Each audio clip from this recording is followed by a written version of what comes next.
Hey, what's up, guys? Hope everybody's doing well and having a great day. In this video, we're going up to the surface of Mars, where a unique photo has been shared with me of the very first photo sent back to Earth from Mars Perseverance historic landing here just a couple of weeks ago. And it's this photo here. I've taken this photo, I've worked on it a little bit. Again, this was shared with me by Karen. She noticed something off in the distance that just didn't fit in. It looks like a intelligently designed structure. We're going to come back and take a closer look at that here in just a moment. Also, this photo was shared with me by Jeremiah of Mars Perseverance approach to the red planet. And while approaching the planet, of course, it was taking photos. And you can see this photo that was sent in by Jeremiah of three large volcanoes off to the left. You've got the largest volcano in the solar system. That would be Olympus Mons. These three volcanoes do have names: Pavanis Mons, Arceus Mons, and Ascraeus Mons. Right here they are. But what's interesting about these three volcanoes is their unique similarity to the Great Pyramids of Egypt. See how they're in a nice straight line, and there just happen to be three. You've got the same thing on the surface of Mars, three very large volcanoes next to the largest volcano in the known solar system, and they too are in a nice straight line. So good observation by Jeremiah, who sent that photo in, of Mars Perseverance approach to the red planet. Also in this video, I've got a unique photo sent in by Joey out of Michigan. Looks like a ghost ship up in the sky. Been seeing quite a few of these lately. I would say more so than usual. They do show up from time to time, but the ones that we've seen lately are quite large. This one here is a few miles wide. I don't know exactly how wide it is. We saw one down in West Palm Beach that was over 20 miles wide, and it was very similar in size to this one here. So this one too could be somewhere in the 20-mile wide range, but it reminded me of a ghost ship in the sky. Looks like something round was there at one time and then disappeared. Again, this was sent in by Joey out of Michigan. Also in this video, we'll take a quick look at the Schumann resonance, and you can see there is some background noise in the Schumann following the large spike and preceding the large spike. I would say that's a moderate spike, not necessarily large, but after that, things have been pretty quiet. Hopping over to the Yellowstone supervolcano caldera, looking at the seismographs that monitor the mighty supervolcano. They too are, all in all, pretty quiet. Have a little bit of persistent energy along the northern rim of the supervolcano, but all in all, everything is pretty quiet, much like the global seismos over here at the USGS, with the exception of the seismograph down here at the Kermadec Trench, which is still vibrating following the big swarm of large earthquakes, the largest being a 8.1 magnitude earthquake here recently. Looking at possible incoming solar storms, there are none. We do have some increased activity in the solar wind coming from the sun, but nothing major. There are no Earth-facing coronal holes. There are no recent CMEs or solar flares that are Earth-directed. I don't see any sigmoids on the surface of the sun. Not too much activity other than two active regions that are rotating away from planet Earth. And we've got an active region back here on the upper northeast limb. See it back here? This one here is starting to snap, crackle, and pop. As you can see, it's slowly turning towards planet Earth. We'll have to wait and see what that one has to offer. Could be an active region that might offer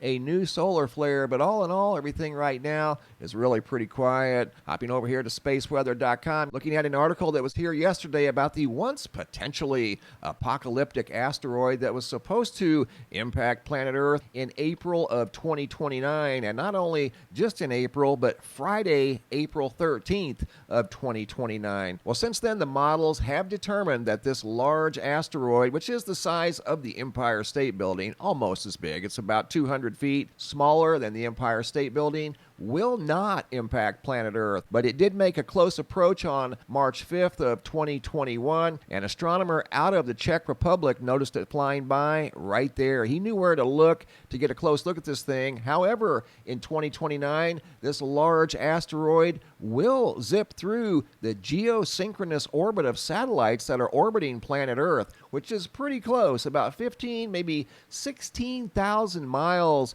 above the planet. But once again, as they thought years ago it was going to impact Earth, it is not going to be problematic. Looking here at spaceweather.com of this animation of planet Earth and all the satellites that orbit the planet, the yellow line right here is the close approach of Apophis in 2029, and you can see it's going to skim just on the outer edge of all of these geosynchronous orbiting satellites that orbit planet Earth. That's how close this thing's going to come in 2029. And again, that could change between now and then. At first, they thought this thing was going to impact the planet. However, since then, the models have recalibrated, and it's not, but it is going to come eerily close in 2029, and they say that you'll be able to see that large asteroid with the naked eye. Now, I want to take you guys up to the surface of Mars, where Karen T. shared this photo with me of one of the first images sent back to Earth from Mars Perseverance. And this is a segment of that large photo that she shared with me,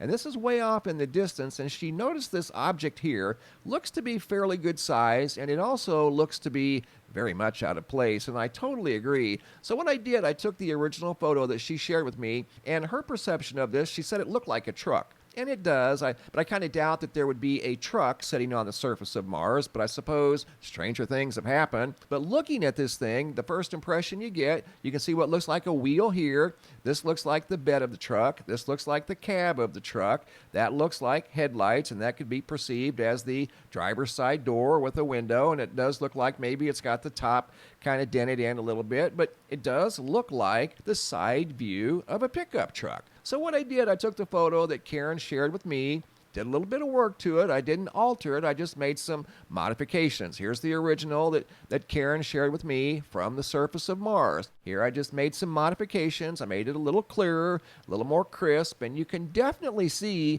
something sitting over there that does not fit in with the rest of the very rugged terrain. These are clearly rocks and looks like little hillsides, very rugged hillsides at that. And then you've got this thing here that's an entirely different color. You've got something here that looks like a round wheel housing of a vehicle you would see right here on planet Earth. That definitely looks like the bed of a pickup truck. That looks like the side of a truck. There again's the door, the hood, possibly headlights, however you want to interpret that. But either way, I completely agree with Karen. That definitely looks out of place. You're going to see several other photos that I made some modifications to, this being one of them. Let me go back to that one there for just a second.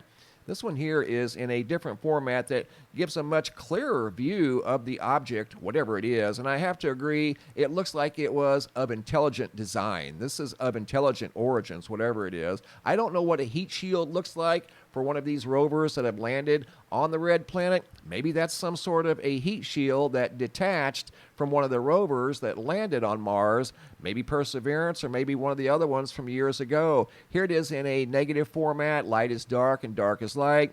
Here's yet another format. That gives an even clearer view of the outline, the side view of whatever that is setting off in the distance in the rugged terrain. It almost looks like it has smooth features here and there. Definitely doesn't fit in. Totally tell it does not fit in with the rest of the rugged terrain. I've got a couple of more photos of this object, whatever it is. Here's another one. I kind of darkened it up a little bit. Again, looking for other possible features that weren't so obvious.